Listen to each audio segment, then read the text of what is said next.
Welcome to my YouTube channel board target hub. तो आज की इस वीडियो में हम क्लास 10 का पहला चैप्टर जिसका नाम है वास्तविक संख्याएं यानी रियल नंबर्स, इसका हम एग्जांपल्स करने वाले हैं। तो आज की इस वीडियो में हम देखेंगे क्लास 10 का एग्जांपल्स जो है जितना भी उस चीज़ को हम देखें। इसके अलावा हम इसका कॉन्सेप्ट का वीडियो करा दिए हैं, उसको आके जाके आप देख सकते हैं। अब देखते हैं इसका हम एग्जाम्पल नंबर 1। तो देख सकते हैं यहाँ पर एग्जाम्पल नंबर 1 हमारा क्या कहता है। देखिए यहाँ पर हो रहा है कि संख्याओं 4 पर पावर n पर विचार कीजिए, जहां n क्या है, एक प्राकृतिक संख्या है यानी कि प्राकृत संख्या। प्राकृत संख्या क्या होता है, यानी कि गिनती वाला जो संख्या होता है 1 2 3 4, ये सब संख्या को हम क्या बोलते हैं, प्राकृत संख्या। जांच कीजिए कि क्या n का कोई ऐसा मान है, यानी कि n का कोई ऐसा मान है जिसके लिए 4 पर पावर n अंक 0 पर समाप्त होता है।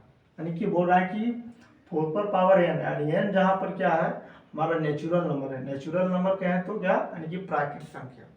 प्राकृत संख्या यानी कि गिनती वाला संख्या 1 2 3, यानी कि 4 पर पावर 1 रख दें n की जगह पर, 2 रख दें, 3 रख दें, 4 रख दें, 5 रख दें, 6 रख दें, इस प्रकार से हम रख सकते हैं।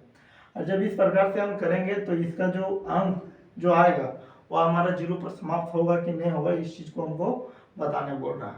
ठीक है, तो इसको हम सबसे पहले समझते हैं कि किसी भी संख्या का अंक 0 पर समाप्त होता है तो वह हम जानते हैं कि 10 से वह क्या होता है, डिविजिबल हो जाना चाहिए पूरा। जैसे हमारे पास एक संख्या है 40, तो 40 हम क्या बोल सकते हैं, 10 से डिविजिबल है, यानी कि 0 पर समाप्त हो रहा है, 10 से कट रहा है। कोई भी संख्या ले सकते हैं, 250 ले लिए हम, तो इससे 10 से डिविजिबल है कि नहीं। तो इससे हमारा स्पष्ट होता है कि किसी भी संख्या अगर हमारा 0 पर समाप्त होता है तो वह हमारा 10 से हमारा डिविजिबल होना चाहिए। तो इसका हम देखते हैं, सबसे पहले लिख लेते हैं। ठीक है, तो लिखना है यदि, क्या लिखना है, यदि किसी संख्या यानी कि कौन, 4 पर पावर n को अंक 4 पर पावर n को अंक 0 पर समाप्त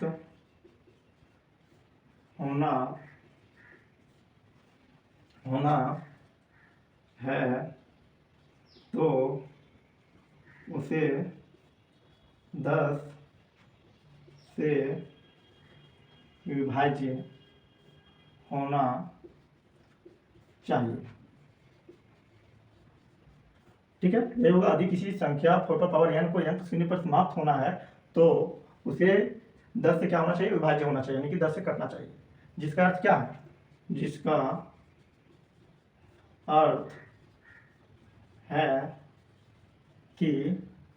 जिसका अर्थ है कि 4 पर पावर n, यानी कि 4 पर पावर n लिखे चाहे, जिसका अर्थ है कि इसके अभाज्य गुणनखंड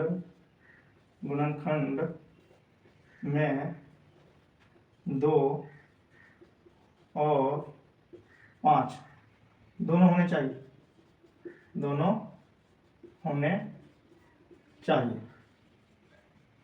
ठीक है। तो यहाँ पर स्टेटमेंट क्या लिखनी है, यदि किसी संख्या 4 पर पावर n को अंक 0 पर समाप्त होना है तो उसे 10 से विभाज्य होना चाहिए। जिसका अर्थ क्या है, इसके अभाज्य गुणनखंड में 2 और 5 दोनों होना चाहिए। ठीक है, अब देखते हैं हम इसका अगला क्या लिखना है। देखिए यहाँ पर 4 पर पावर कितना है, n, तो इसका क्या करना है, अभाज्य गुणनखंड करना है।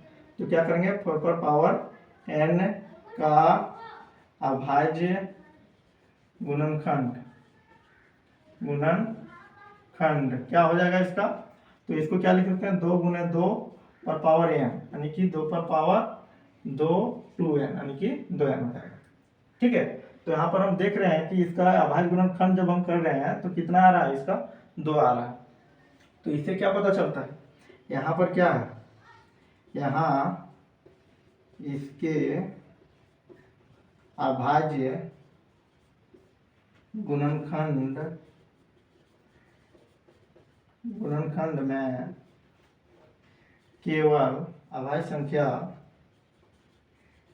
अभाज्य संख्या 2 प्राप्त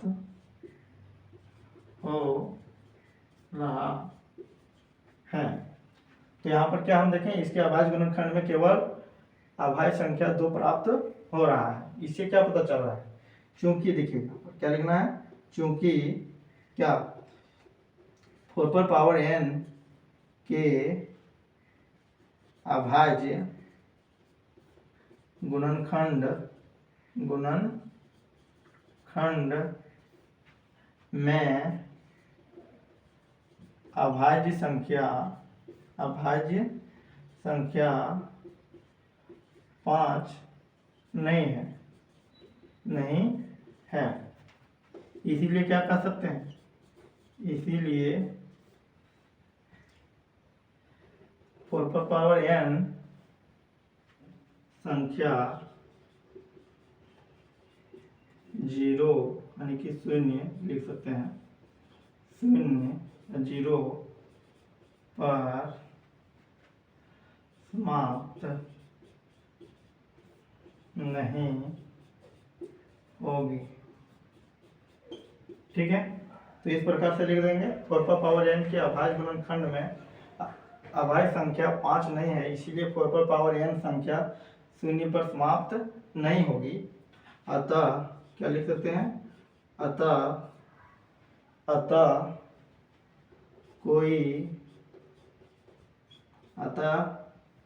ऐसी कोई क्या लिखना है, ऐसी कोई प्राकृत संख्या n नहीं है जो 4n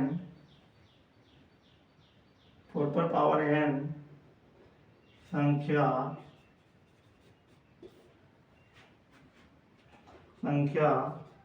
अंक 0 पर समाप्त हो। तो इस प्रकार से ये जो क्वेश्चन है हमारा उदाहरण नंबर 1, इसको हम बना सकते हैं।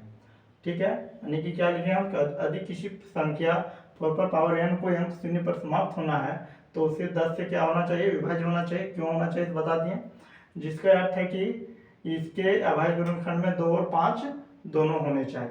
तब 4n का हम क्या किया, अभाज्य गुणनखंड किया, कितना है 2 × 2 पर पावर n यानी कि 2 पर पावर 2n। यहाँ इसके अभाज्य गुणनखंड में केवल अभाज्य संख्या 2 प्राप्त होगा, और चूंकि 4n के अभाज्य गुणनखंड में अभाज्य संख्या 5 नहीं है, इसीलिए 4n संख्या 0 पर समाप्त नहीं होगी।